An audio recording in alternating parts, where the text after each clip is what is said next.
오늘은 이제 95쪽, 교재 95쪽, 성경은 어디에서 비롯됐는가라는 거에 대해서 학습을 하도록 하겠습니다. 성경이 무너지면 기독교는 모든 것이 다 무너집니다. 그러니까 올바른 성경관을 갖고 나가는 일이 가장 중요하죠. 교회의 부패, 또 교회의 세속화, 교회의 영적 능력의 연약함은 다 하나의 말씀을 부인하거나 말씀의 권위를 인정하지 않거나 말씀에 대한 임의적인 해석을 따라갈 때에 그와 같은 일이 벌어집니다. 이것은 불행하게도 적어도 18세기부터 시작되어진 성경관에 대한 왜곡, 그것들이 만연해졌죠. 그러니까 이미 이제 꽤 역사가 깊어요. 인간은 소위 계몽주의 이후부터는 하나님께서 이 자연 질서 안에 개입하시거나 섭리하신다는 사실을 애초부터 부정했거든요. 그리고 이성에 합치되지 아니하면 그것은 다 합당한 진리로 인정하지 않았고, 그러니까 눈에 보이는 자연 질서와 그걸 이제 과학의 법칙이라고 말하건 그와 이성에 합치된 내용만 진리로 봤으니까 성경은 처음부터 이상한 책이 되는 거죠. 그래서 종교적 주관주의에 따라서 자기의 감성적 종교성을 표현하고 기록한 것으로 성경관을 제한시키고 성경의 짜임을 이루어내는, 성경의 짜임과 구성을 이뤄내는 성령 하나님의 역사는 애초부터 배제시켰죠.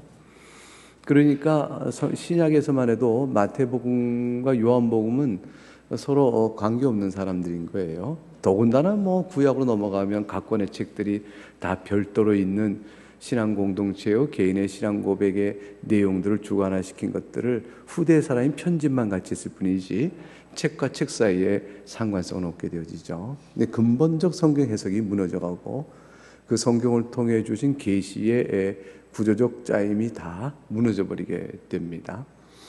그렇게 되어지면 이제 신관, 또 구속관, 인간관 한 것들이 다 이렇게 변질되기 시작되어지죠.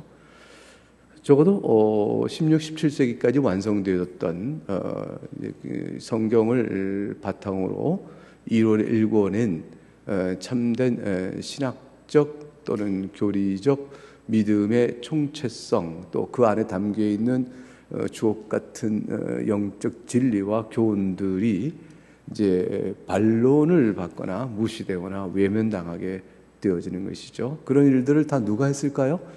성경학자요, 신학자라는 자들이 한 거죠. 이제 결국은 계몽주의 철학 하에 종속시킨 거죠. 계시가 이성 아래 들어가도록 함으로 이성에 의하여 판단받는 성경. 근데 이성 자체도 자기 안에 이제 해석상의 논리가 충돌되어져요. 유한하니까, 오류가 있으니까. 아무튼 그렇게 하면서 학문의 세계가 펼쳐지기 시작합니다.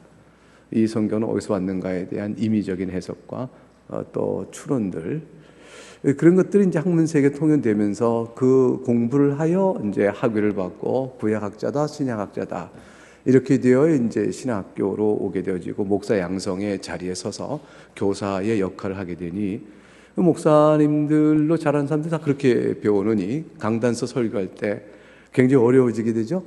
그러니까 이제 그 곤혹성을 어떻게 풀어가냐면 이제 성경 안에서 사회학적 접근을 하는 거죠. 신학적 통일성과 교리적 총체성을 엮어가는 유기적인 해석을 풀어가는 것은 다 불가능해지니까 사회학적 접근을 하는 것이에요. 그래서 아브라함이 사라가 하갈을 박해했다. 이 당시 사회적 상황은 어떠하고 이것을 어떻게 판단할 것이냐. 이런 식의 얘기죠. 그래서 남녀의 동등성과 노예와 주인, 또 경제적 구조의 문제, 또 가진 자와 못 가진 자, 정치 해석이건 사회학적 해석이건 그런 식으로 성경을 풀어가면서 그걸 잡아서 일반적 교훈을 설교하는 정도의 강단의 말씀 선포가 변질되게 되어집니다. 조금 순하다 하면 이제 정치적, 사회적 이슈보다는 개인 도덕적 교훈을 주는 것으로 이렇게 되어지는 형태가 되어지겠고, 성경에 나와 있는 인물들의 신앙적 행위를 본받는 것으로 이렇게 모든 성경을 풀어가는, 적용해가는 이 이상의 의미가 없죠. 그러니까 그렇게 되어지거나 아니면 그것으로 도저히 안 되니까 한편의 극단은 이제 이성주의적 성경에 대한 판단의 반발로 반대로 나가는 것은 뭐냐면 체험주의죠. 초현실주의, 초자연주의예요. 하나님의 직접적인 계시가 있다고 해서 종교적 체험을 강조하는 반발이 나타나게 되어져요. 그래서 그런 자들의 한 편의 역사가 있고, 이렇게 되어서 사실 교회가요, 근 150년, 200년 흘러온 겁니다. 현상은 어떻게 될까요? 지금 우리가 서유럽 안에서 교회가 얼마나 피폐해 있는 걸 보면 알죠. 결국은 교회가 다 비어지게 됐습니다. 영국의 그 번성했던 그 아름다웠던 시절의 영적인 번영의 그 교회의 충만함은 다 텅텅 비어버렸어요. 그 죄값을 누가 어떻게 감당할런지. 그래서 영혼들이 적어도 부모의 신앙이 자식 세대 계승이 안 되는 것이죠. 그 같은 일들이 이제 만연하게 되어지는 일들, 그 1세기가 그래요. 그리고 지금 미국적 상황은 아주 특이한 거예요. 그 미국 상황은 유럽의 계몽주의가 막 지배적인 힘을 갖고 있는데도 미국은 이 계몽주의에 대한 학문적 영향과 동시에 아주 복음주의라고 할까, 또 이렇게 보수 신앙을 지켜가는 흐름이 굉장히 강했어요. 그게 미국 교회의 특징이에요. 그래서 버텨온 흐름이 있었던 것이고, 우리나라에 온 선교사님들 다 그분들의 영향을 입고 온 거죠. 그래서 미국은 참 독특하게 이 변화 세계 속에 버텨오는 교회를 하나님께 그 땅에 주셨는데, 그러나 침식되어가는 영향은 피할 수가 없어서 지금은 미국 교회도 제가 얼핏 생각했던 7할 정도는 영향권 안에 이미 들어가 버렸다, 이렇게 싶고요.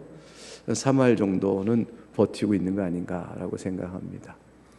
우리가 지금 하고 있는 신앙의 모든 토대로 말씀을 보고 거기에 담겨있는 신앙을 배우고 또 신앙을 이루고 가는 모든 이 종교적 가르침, 이 교회적 가르침들이 과연 옳다라고 가르치는 교회가 미국 안에서도 제가 볼 땐 3할을 넘겠나 하는 생각을 하니까 그렇게 이제 낙관적이지는 않죠.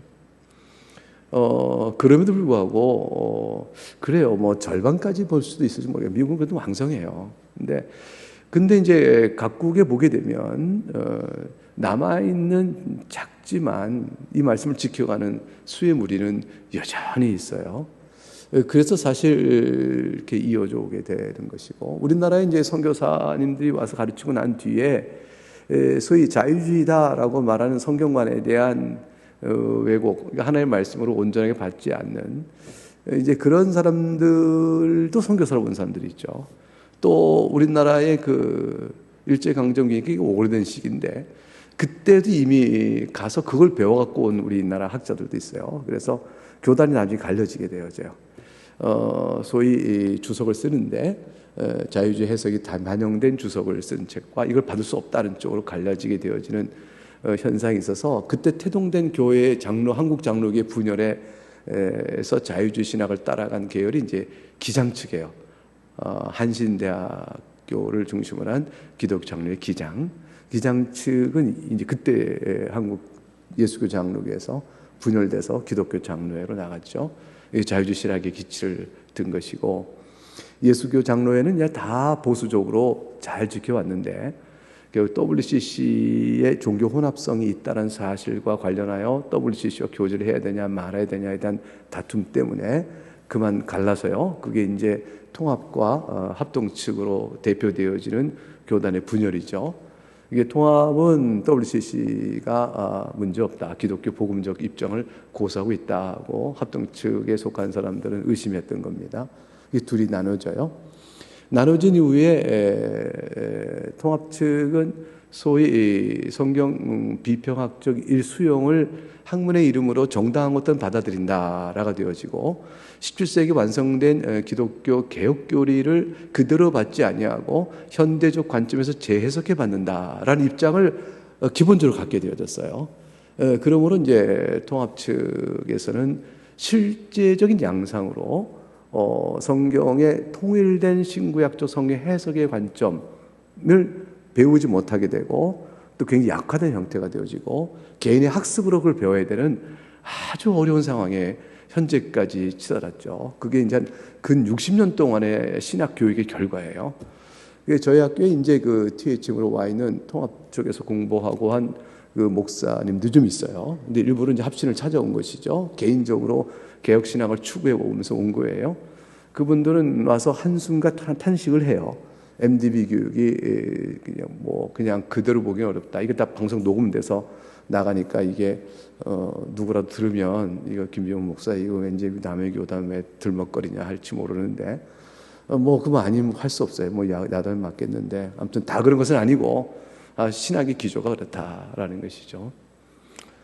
근데 이제 그래서 이제 지금은 우리나라는 그러한 형태의 교세와 또 신학 성격 안에서 그래도 이제 성경의 영감성과 또 권위를 충실하게 종교개혁의 관점에 따라서 받아들이며 신학을 지켜가고자 하는 장로교 안에서의 주요 교단들이 이렇게 교단의 교인수 비율로 보거나 교회의 비율로 보면 훨씬 더 많죠. 그게 이제 하나님의 은혜인데, 그래서 이제 합동 측이 그런 것이고, 고신 측이 그런 것이고, 대신 측이 그런 것이고, 백석 측이 그런 것이고, 또 합신이 그러합니다. 그러니까 이제 수적으로 보게 되면 한국 예수교 장로회는 그래도 성경을 성경으로 그대로 영감된 말씀을 받는 교단이 더 많다, 교인수가 많다라는 아주 감사한 내용이에요.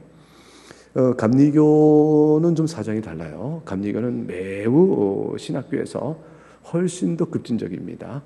그렇기 때문에 감리교 출신 교육을 받고 나와서 강단에 서게 되면 성경을 열어서 어떻게 성경을 풀어갈지를 실제 신대원 3년 동안에 배우지 못한다라는 것이 제 판단이에요. 그리 되어지니까 결국은 이제 교회에서 선포되는 설교의 형태가 그 내용적인 측면에서도 굉장히 이제 성경 해석학적 또는 신학적 구조가 다 걷어지게 되어지면 뭐만 남겠어요? 그러니까 이제 누구를 도덕주의적이건 또는 오늘 현상 속에 사람이 어떻게 살아야 하냐라는 등등의 측면이건 이런 식의 설교가 되기 쉽고 아니면 이제 은사주의죠. 이제 은사주의로 나가거나 또 아니면 이제 기복주의죠. 그런 형태로 종교성을 유지해가는 형태가 되어질 것입니다. 그래서 지금 많은 예수 장로회 외에 사정 바깥에 있는 또 다른 이제 여러 침례교는 비교적 그래도 유지되고 있어요. 비교적 침례교 신학교에서 과격한 비평학을 수용하고 가르치지는 아직은 않고 있는 것 같아요. 그래서 침례교가 그래도 조금 그렇고 이제 다른 교단은 어떠냐 그러면 성경을 하나의 말씀으로 고백하는 이러한 고백은 전제적인 선언으로는 또 믿음의 고백으로는 같이 하고 있어도 내용을 들어서 그렇기 때문에 성경을 어떻게 해석되어지고 풀어가야 합니까? 라는 요 부분을 학습하고 훈련받는 일에 있어서는 정도차가 참 심해요. 예컨대 이제 그 순복음 계열의 목사님들은 다 성경을 하나의 말씀으로 믿어요. 거기서 거의 흔들림이 없어요. 그건 아주 좋은 일이에요. 그런데 성경을 그래서 어떻게 풀어가야 합니까? 그럼 언약신약적 구조, 그리스도의 구속사적 관점, 이 안에 나와 있는 모든 교리적 상관성과 하나의 역사적으로 이해하신 섭리에 대한 바른 해석, 이런 모든 것들의 학습과 필요를 끌어가고 알아가는 일들에 있어서는 매우 그 접근법이 달라요. 접근이 달라서 그 해석하고 풀어내서 이제 은사주의적 적용이랄까 또는 이제 그렇게 나가게 되어지니까 그런 부분에서 참 많이 다르다. 그러나 이제 성경을 하나님의 말씀을 지켜주는 데는 힘을 같이 한다. 이렇게 볼 수 있겠습니다. 그와 같은 이제 한국교회 지평이 결국은 이제 우리가 동성혼을 사회법적으로 인정해야 한다라는 주장을 하는, 동성애야 개인적으로 하는 일인데 그 일을 하든 말든 그 죄의 양상은 뭐 다양한 법이니까 그거야 뭐 동성애 행위 자체를 사회법으로 제한하겠다 이렇게까지 법을 세우자라는 것에 대해서는 참 하기는 어려운 일이에요. 인간의 죄악성 양상이 다양하잖아요. 그런데 동성혼이라는 것을 사회법적으로 인정한다는 것은 전혀 다른 얘기가 되거든요. 사회의 구조와 근간 구성적 요소, 구성적 단위를 완전히 바꿔버리는 거죠. 그 단위의 성질을. 이게 굉장히 충격적인 일이니까 너무너무 무서운 일인데, 더군다나 그런 변화뿐 아니라 그것에 동의하지 않는다는 말을 못하게 만드는 소위 말하는 사상적 표현의 자유가 억압되어 가는 거죠. 그래야만 그게 지켜진다고 생각하니까. 그러니까 반대 소리를 못하게 만들어야 그게 보호받는다고 생각하는 입장이 되어져서 반대 소리를 못하게 만드는 것이죠. 이제 그렇게 되어지니까 사회 양상이 굴절돼 뒤틀려 있거나 뿐만 아니라 그것이 아니라는 소리도 못하게 하는 상황. 그런 것이 이제 사회법적으로 결정된다면 무서운 일이죠. 그것은 이제 막아야 되는 것이에요. 막았는데 교회가 넋을 놓은 거죠. 이 자유주의 신학의 영향권 안에서 소구교회가 흘러가고 있는 상황 속에 이러한 그 동성애뿐만 아니죠. LGBT, QIA, 그러니까 별의별 다양한 성애적 측면을 다 인정하고 그들 간의 혼인 관계를 인정하는 식으로의 추구, 이건 굉장히 하나님의 법도와 질서를 무너뜨리는 강력한 저항의 무기로 등장했는데, 과거에는 이제 칼 막스적인 측면이었죠. 물리적 혁명의 광경이었지만 유물론적 사관에 대한 역사관을 펼치면서 유물론적 사관, 또 경제 비평적 사관, 이게 다 그런 것들이에요. 그래서 이제 전체적 역사를 가진 자와 못 가진 자의 투쟁의 역사로 해석해 풀어서 내버리면 그 의식화, 소위 대학생 때 옛날에 운동권에서 의식화 공부할 때 다 그 책 봤거든요. 저도 그 책 다 봤어요. 저는 대학 4학년 내내 그 책 많이 봤어요. 상당한 양을 읽었어요. 그래서 알아요. 아는데 그 모든 것들의 과정의 내용 속에 투쟁적 역사가 지금 다 한물 갔어요. 안 되니까 결국은 그 방법이 아니고 결국 이제 지금 말씀드렸던 그 소수 인권이라는 이름으로 LGBT 그 내용으로 LGBTQIA 소위 다양한 이 형태로 들어와서 침식하여 전체 교회의 모든 것을 무너뜨리는 이런 일들이 자행되고 있는데, 왜 1세계라고 말한 소위 서유럽과 미국은 당해버렸을까? 속수무책. 교회는 뭐 했는가? 교회가 힘을 쓸 수가 없었어요. 성경 말씀을 좀 알아야 그건 아니요 라고 말할 텐데, 아니 로마서 1장에서 동성애를 하나님께서 이제 남자와 남자를 취하여 쓰는 것이 악하다, 가증한 일이다라고 말씀하셨는데, 그걸 어떻게 해석하냐면 그 당시의 사회 상황 속에서 그 당시의 사회적 상황에 대한 설명일 뿐 보편적 가르침이 아니라고 본다든가, 더 중요한 것은 두 사람 관계의 정절의 문제지 성과 성이 동성애 자체의 문제는 초점이 아니라든가, 또 예수님 자신도 그랬다는 식으로 별소리 다 만들어서 이렇게 이제 소위 퀴어 신학이라 하여 그것의 신학을 막 만들어내는 거죠. 이 성경을 그렇게 읽을 수가 없어요. 근데 마치 민중신학이건 해방신학이건 성경이 정치투쟁사인 것처럼 끌어내서 신학한 작업들이 있는 것처럼 소위 퀴어 신학이라고 성경의 자료를 뽑아서 구성해내고 책을 내는 겁니다. 그런 일들을 해나가는 데까지 어떻게 성경관이 있었길래 되는 일일 것일까? 그게 학문의 이름으로 어떻게 그게 되는 것인가? 라는 것에 대해서 속수무책 당해온 근 150년, 200년의 세월에 저항력을 잃어버린 거죠. 그러니까 다수가 넘어간 상태예요. 그렇게 넘어간 상태 속에서 서유럽교회가 저항을 못한 책을 받아들여요. 받아들인 이후에 이제 끝이 났죠. 이제 더 이상 돌이키기 어렵습니다. 못 돌이켜요. 이제 우리나라는 저항하고 있고 전 세계에서 아프리카하고 우리나라만 저항해요. 말하자면 아프리카의 교회가 굉장히 왕성히 부흥하고 있거든요. 아프리카의 부흥의 속도는 역사상 최고의 속도예요. 하나님께서는 촛대를 옮기신 것 같아요. 이게 부흥하고 있는데 아프리카는 우리와 똑같이 영감된 하나님의 말씀과 또 거기 확고 있어서 이렇게 복교를 지켜가는 사람들이 상당한 주류예요. 거기가 반대하고 있고 또 실제로 우리나라가 더 가장 그렇고 그러면 없어요. 그래서 아프리카보다는 우리나라가 교회사에서 조금 더 리더십을 갖고 이런 일에 좀 더 잘 감당할 수 있기를 바라는 거죠. 전 세계 모든 교회가 그렇게 전 세계가 그렇게 된다 할지라도 한 점처럼 남더라도 이거 지켜가야 될 책임이 우리에게 있다는 사실을 좀 명심할 필요가 있겠다 생각해요. 이게 다 성경관과 관계되어집니다. 성경이 하나님의 말씀인 것을 믿지 않는 그 순간에 그대로 내려앉는 것입니다.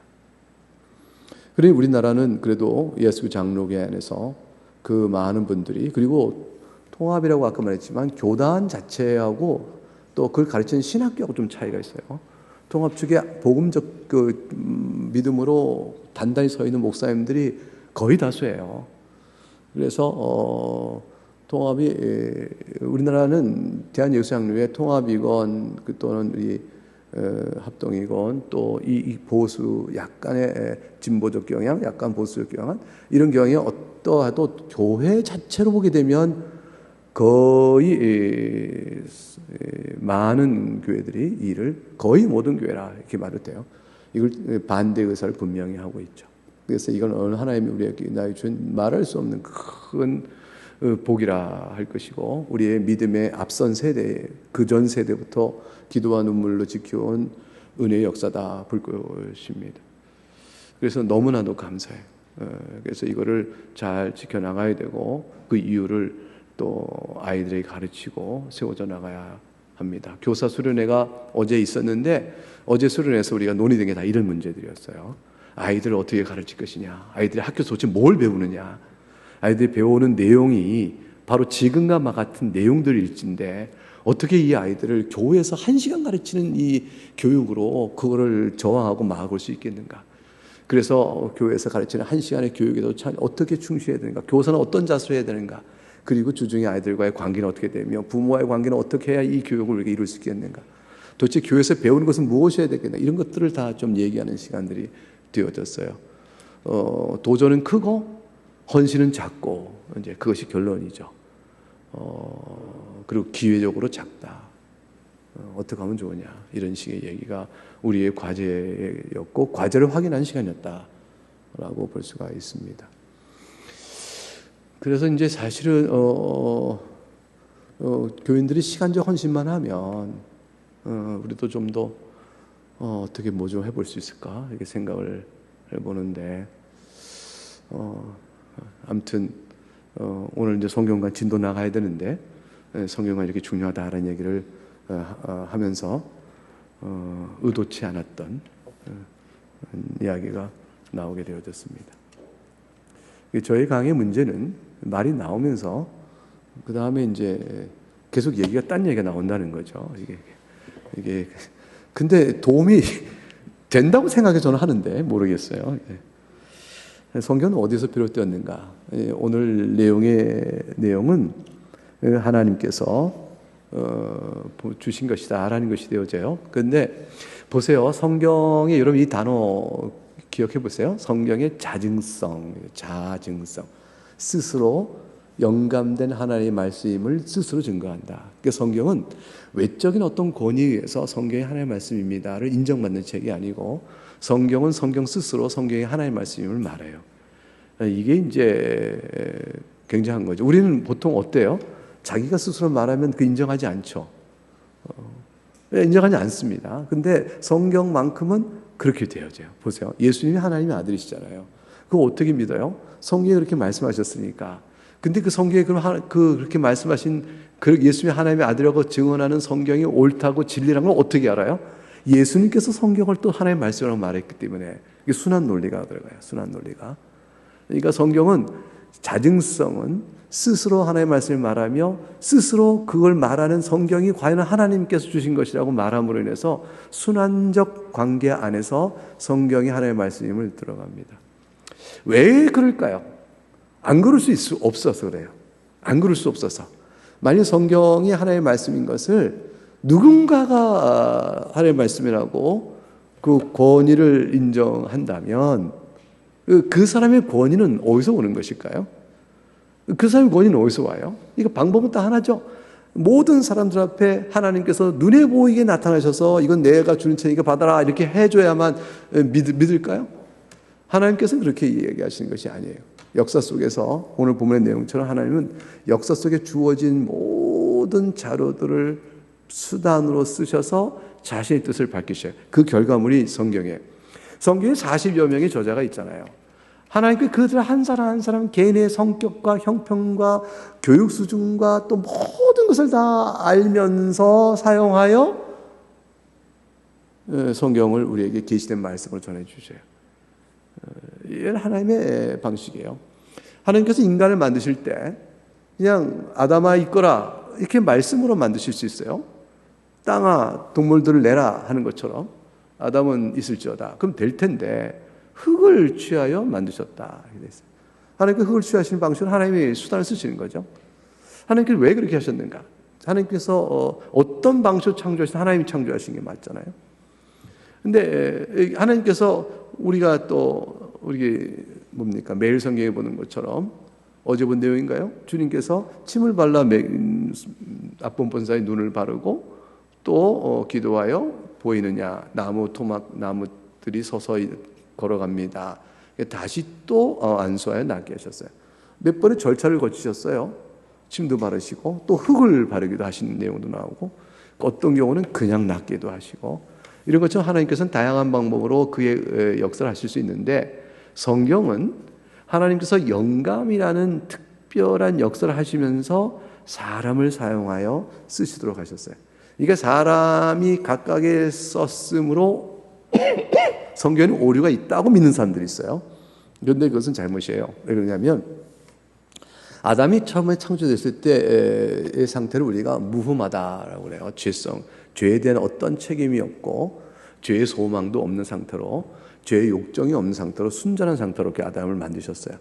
그 아담의 상태가 타락하여 죄이요 영적인 죄요 타락의 결과로 지식의 오류요 모든 인격적의 장애가 나타나기 시작한 거죠. 그 인격적 장애가 각종 오류로 등장하는 것이에요.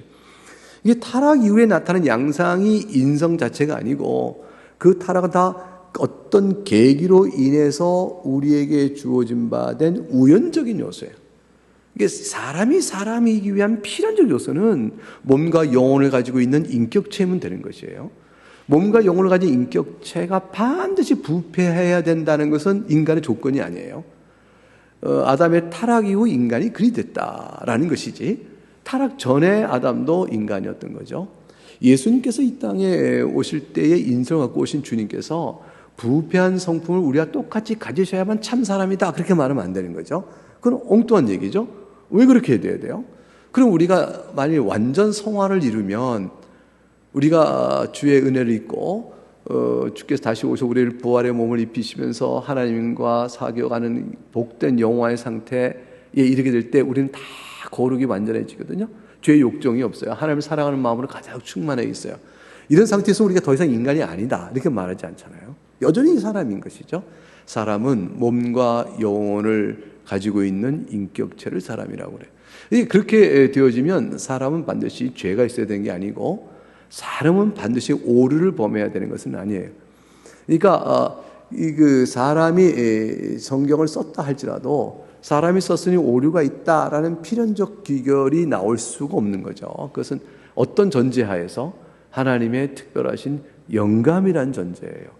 하나님께서 영감하시면 그 자신의 지식과 문화와 삶의 환경의 제한성은 있지만 그것이 오류로 되어가는 것은 아니에요. 사도 바울께서 휴대폰을 알았겠어요? 휴대폰 모르죠. 휴대폰도 모르면서 이렇게 말하면 안 되는 거죠. 그건 사도 바울의 오류가 아니에요. 그러니까 이 성경은 그 당대에 합당한 오류 없는 진리로 계속 기록하게 하시고 그걸 통하여 우리로 하여금 알아야 될 영적 진리들을 가르쳐주고 계시다라고 봐야 하는 것입니다. 그래서 95쪽에 이제 둘째 줄에 예수님이 주장하신 대로 그분은 하나님의 아들이고 선지자들이 예언한 모든 것을 성취하셨다면 그러면 과연 그 결과로 우리는 예수님의 말씀을 받는다. 예수님께서 인정하신 게 뭔가 쭉 써놨어요. 남자와 여자로 창조, 혼인, 언약, 아벨과 사가랴를 역사적 인물로 인정하시니 구약의 전 역사도 실제 있는 것이고 주님이 말씀하지 않으셨느냐. 노아 홍수와 소돔의 이야기도 주님이 말씀하실 때 역사적 사실로 말씀했으니 과연 이것은 신화가 아니요 꾸민 이야기 아니요 역사가 아니겠느냐. 하나님께서 기적을 통하여 양식을 이렇게 광야에 주셨던 사건을 또 보이시면서 본인도 오병이어 칠병이어의 기적을 베푸셨던 일도 다 역사적 상관성 속에 있는 것이 아니냐. 예수님께서는 사도의 말을 듣는 것이 자신의 말을 듣는 걸 하셨으니 사도를 통하여 주신받은 계시의 말씀이 오류가 없는 하나님의 말씀인 것을 말씀하신 것이다. 그래서 96쪽에 간단히 요약하면 1번, 2번, 3번 동그라미가 있습니다. 읽어보시기 바랍니다. 1번 시작. 예수님은 성육하신 하나님이시다. 2번, 예수님은 구약 성경을 모호하며 권위 있고 명확한 말씀으로 받아들이셨고 그것이 자신의 사역을 통해 성취된다고 말씀하셨다. 3번, 예수님은 사도들에게 자신의 이름으로 말할 수 있는 권한을 부여하셨고 그들은 서로가 기록한 말씀과 서신을 하나의 말씀으로 인정했다. 이 모든 기록을 다 하나로 통합하여 뭐라고 말해요? 정경이라고 그랬어요. 여러분 96조 아래 박스를 보게 되면 정경에는 설명이 있죠. 정경은 아니란 구속력 있는 다양한 본문을 모은 것인데 성경을 정경으로 읽을 때는 신적 기원, 이게 하나님께서 주신 말씀이다. 내용, 예수 그리스도의 구원 사역과 그분이 어떤 분을 말하고 세상에 미친 영향력, 성령 이런 것들이 통합된 의미를 내포된다 이게 되는데 이거 틀린 말은 아니에요. 그래서 정경을 어떻게 구성하느냐? 하나님의 말씀이라고 인정되어지며 예수 그리스도의 가르침이 모순되지 않아야 될 것이며 그리고 이것을 기록하게 된 성령의 역사가 있다는 사실이 확인되어짐으로 인하여 이것은 정경이구나 라고 교회가 결정하게 됐어요. 교회가 임의로 결정한 것이 아니라 교회가 성경을 기록하신 성령 하나님의 감동하심으로 교회가 무릎 꿇고 받아들이게 되어지는 것이죠. 그래서 형식의 절차는 교회를 통해서 정경의 범위가 결정되어지지만 그 교회를 통해 역사하시고 기록하신 성경을 보게 하시는 하나님의 눈뜨게 하심의 섭리 역사가 성경의 정경 범위를 우리가 결정하게 할 수 있었다라고 볼 수가 있습니다. 그래서 97쪽에 첫째 성경은 하늘에 뚝 떨어진 것이 아닙니다. 오랜 시간에 걸쳐 여러 가지 수단을 통해서 역사하셨죠. 하나님께서는 기적을 부를 때도 물질을 사용하시는 거 있고 노아에게 방주를 만들라 이렇게도 하시는 것 등등 언약궤를 통하여서도 성전에 통하여 하나님께서는 계시 사건을 보이신 것처럼 하나님은 이렇게 하늘에 뚝 떨어지지 않고 성경 또한 사도들과 성경의 저자들을 사용하셨다. 선제를 사용하신 것이죠. 그래서 97쪽 맨 아랫줄 마지막 단락 성경 66권은 많은 인간 저자들이 저마다 다른 시대에 다른 전서 기록한 것입니다. 인간의 손에 의해서 기록되어졌죠. 근데 선지자들은 인간으로 할 수 없는 예언의 사실을 기록하나요? 어떻게 그럴 수 있었을까? 그들도 똑같이 죄인인데 그러나 밑에 둘째 줄 기억할 것 하나님은 선지자 사도들을 몽환의 상태 정신없는 무당이 뭘 취했다 신내렸다는 것처럼 그렇게 하신 일이 한 번도 없어요. 분명한 이성을 가지고 자신의 생각과 인격성 가운데 말씀을 쓰고 있는데 그때 선택되어진 단어, 문장의 구성, 내용, 진술, 이 모든 것들을 하나님이 알려주시는 거예요. 깨우쳐 주신 거죠. 이게 쓰시는데 그때 특별하게 역사하셔요. 그래서 하필이면 내가 왜 이 단어를 썼을까? 제가 말하면서 굉장히 많은 단어를 사용하고 있잖아요. 이 단어들 하나를 제가 선택해 나갑니다. 어떤 단어가 좋을까? 어떤 표현이 좋을까? 그것들 하나하나에 주님께서 영감하신 거예요. 그래서 말하고 하자는 센텐스, 문장을 영감하시죠. 그렇게 되므로 전체 의미가 특별하게 전달되도록 하시는 일을 하셨다는 것이에요. 그래서 그게 중요해요. 그래서 기록된 성경은 단 하나도 소홀히 볼 표현이 없어요.